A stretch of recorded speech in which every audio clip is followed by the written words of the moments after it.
Hello guys and welcome back to LMS Tech Tutorials, and in today's video I'm going to be showing you guys how to adjust your camera angles and in settings.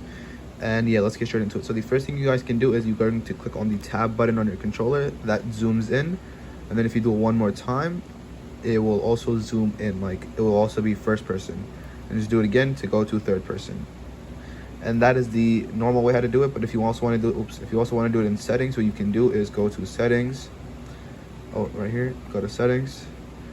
You're gonna go to camera. Now let's just say you got into the car in first person mode and you want it to stay that way every single time. You go ahead and click on. But let's just say once you get out the car you want to be in third person mode only and always. Then if you it will also like automatically put you into third person mode when you get out of the car.